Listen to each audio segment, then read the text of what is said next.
আমি বিগত দিনবোৰত দেখি আছোঁ গোটেই অসমত এক ৰাজনৈতিক জৰুৰীকালীন অৱস্থা আৰু মানুহ হিচাপে জীয়াই থকাৰ যি অধিকাৰ মানুহে নাগৰিকৰ যি নিজে ডিগনিটি লৈ পেলাই মৰ্যাদা সহকাৰে জীয়াই থকাৰ যি অধিকাৰ সেয়া অসম ৰাজ্যখনত কোনো এটা জাতি জনগোষ্ঠীৰ মাজত আছে বুলি মই নাভাবোঁ। কাৰণ এইটো কাৰণেই নাভাবোঁ, ক'ৰবাত যদি ট্ৰাইবেল জনজাতীয় মানুহে পেট্ৰল লগাই পেলাই নিজৰ অধিকাৰ সুৰক্ষাৰ কাৰণে আন্দোলন কৰিব লগা হৈছে, ক'ৰবাত সংখ্যালঘু সম্প্ৰদায়ৰ মানুহে কান্দি প্ৰতিবাদ কৰিব লগা হৈছে, ক'ৰবাত মহিলা মানুহে ওলাই আহি পেলাই আন্দোলন কৰিব লগা হৈছে। গতিকে এই যিটো ৰজাই প্ৰজাৰ ওপৰত যিটো অত্যাচাৰ কৰাৰ পৰিৱেশ, যি এক ৰাজতন্ত্ৰৰ মানে সৃষ্টি কৰিব বিচাৰিছে, এই গণতান্ত্ৰিক ব্যৱস্থাটোক তেওঁ একদম মহিমূৰ কৰি পেলাই এই সাংবিধানিক যিবোৰ আইন কানুন নিয়ম নীতি আছে সকলোবোৰ তেওঁলোকে বহিৰ্ভূত কৰি পেলাই মানুহৰ মাজত যি এক জৰুৰীকালীন পৰিৱেশ সৃষ্টি কৰিব বিচাৰিছে আৰু মানুহক নাগৰিক হিচাপে জীয়াই থকাৰ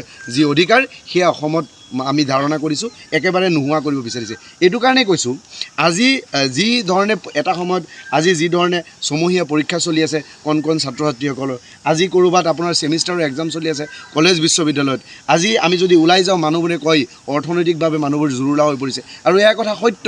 আপুনি যদি এতিয়া ওলাই যায় 10টা মানুহক যদি আপুনি ছাৰ্ভে কৰে তাৰ ভিতৰত 8জন 9জন ব্যক্তিয়ে ক'ব যে আমাৰ অৰ্থনৈতিকভাৱে আমি থুনুকা হৈ পৰিছোঁ।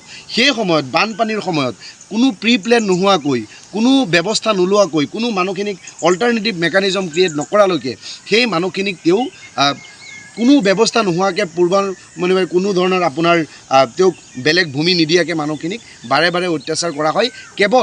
কেৱল তেওঁ এটা ৰাজ্যত মানুহখিনিৰ মাজত এটা বিশৃংখল পৰিৱেশ সৃষ্টি কৰি তেওঁলোকৰ গাদী সুৰক্ষা কৰাৰ এইটো এটা মানে প্লেন হয়। বহুত দিন ধৰি এই প্লেনটো চলি আছে। আৰু আজি একেটা বস্তুই গোৱালপাৰাত হ'ল। গোৱালপাৰাত কি হ'ল, আজি ইমান কোনো ধৰণৰ হেৰি কৰা নকৰাকৈ মাত্ৰ দুদিন পূৰ্বে নটিচ দি পেলাই শ মানুহক তেওঁলোকৰ যিটো ৰাজনৈতিকভাৱে দাদাগিৰি দেখুৱাই পেলাই, ৰাজনৈতিকভাৱে গুণ্ডামি দেখুৱাই এই মানুহখিনিক আজি উচ্ছেদ কৰিবলৈ প্ৰশাসনে মানুহখিনিক লগাই দিছে।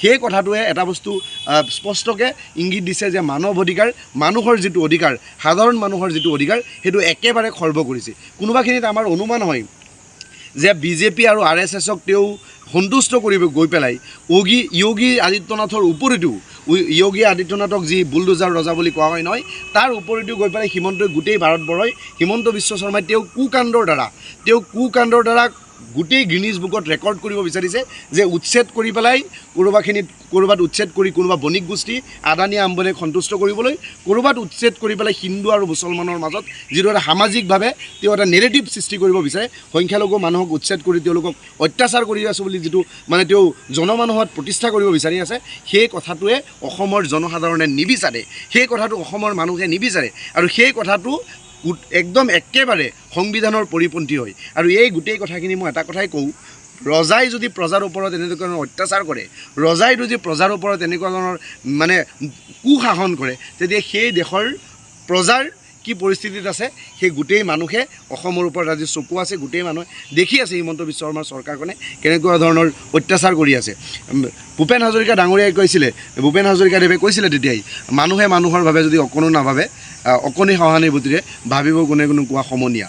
তে সেই কথাটোৱেই মানুহে মানুহৰ বাবে যদি নাভাবে, সাধাৰণ মানুহেই যদি মানুহৰ কথা চিন্তা নকৰে, কেৱল আৰু বিভাজনৰ ৰাজনীতিত গোটেই বিজেপিৰ IT চলৰ পৰা আদি লৈ পেলাই মই দেখিছোঁ নিউজ চেনেলবোৰ পঢ়িব নোৱাৰি, ক'ৰবাত কমেণ্ট ছেকশ্যনবোৰত এই কথাটোৱে এটা কথাই ক'ব বিচাৰিছোঁ, মানুহ শান্তিৰে থাকক, মিলা প্ৰীতিৰে থাকক। আমাৰ অসম ভূমিখন তেনেকুৱা নহয়। আমি ইয়াত মানুহক এটা বস্তুৱে ৰিকুৱেষ্ট কৰিছোঁ, কোনো ধৰণৰ আমাৰ সংখ্যালঘুৰ দল সংগঠনবোৰেও আছে, আমাৰ ৰাজনৈতিক দলবোৰেও আছে, কোনোবা কাৰোবাৰ লগত সমভাৱাপন্ন নহ'বও পাৰে, কিন্তু মানুহৰ বিপদৰ সময়ত কোনো বেয়া মেছেজ যাব নালাগে। কাৰণ এটা কথা আমি ভালকৈ জানো, সেই একেখিনি কথাই মানুহে মানুহক বেচিব খোজে, মানে এই পুৰণি ইতিহাস যদি আমি দুৱাৰি থাকোঁ, সেই ভূপেন দাৰ কবিতা মানে গানটো লৈ মোৰ মনত পৰিছে যে সেই মানুহে যদি একেটা মানে পুৰণি ইতিহাস দুষাৰি থাকি কাৰোবাক যদি গালি দি থাকে যে অমুক চৰকাৰে অমুকটো কৰিছিল, অমুক চৰকাৰে অমুকটো কৰিছিল, মই সংখ্যালঘু মানুহখিনিক, আমাৰ সংখ্যালঘু জনতাক এটা কথাই ক'ম, আমি নিজে পঢ়া লিখা কৰি আগুৱাই যাব লাগিব। আমি জনপ্ৰতিনিধি, আমাৰ জনপ্ৰতিনিধিক আমি কোনোবাখিনিত জনপ্ৰতিনিধিক আমি প্ৰশ্নও কৰিব লাগিব যে জনপ্ৰতিনিধিৰ আমাৰ দায়িত্বটো কি আছিল। এতিয়া বহুতে আমাক কয়, আপুনিও যেনেকৈ মোক ক'লে যে আপোনালোকে কি ব্যৱস্থা ল'ব, আপোনালোকৰ ষ্টেপ কি হ'ব। যে জনপ্ৰতিনিধিখিনিও আমি যিখিনি আছোঁ আমি ৰাইজৰ লগত আছোঁ আৰু জনপ্ৰতিনিধিক আপোনালোকে সোধাৰ অধিকাৰ আছে, আপোনাৰ জনপ্ৰতিনিধিক ৰাইজেও সোধাৰ অধিকাৰ আছে। জনপ্ৰতিনিধি মই ভাবোঁ এইটো সময়ত ৰাইজৰ কাষত থাকিব লাগে। বানপানীৰ সময়, এতিয়াও যদি দেখে গোটেই বানপানী হৈ আছে চাৰিওফালে, আৰু এই গোটেই উচ্ছেদটো কেৱল ৰাজনৈতিক উচ্ছেদ, ৰাজনৈতিক নিজৰ লাভালাভ কৰিবলৈ তেওঁ এই কাৰবাৰটো কৰিছে আৰু কোনোবাখিনিত এই উচ্ছেদটো সাম্প্ৰদায়িক গোন্ধ পোৱা যায়। অসমৰ সংবাদ জগতখনৰ বাবে এক সুখৰ খবৰ।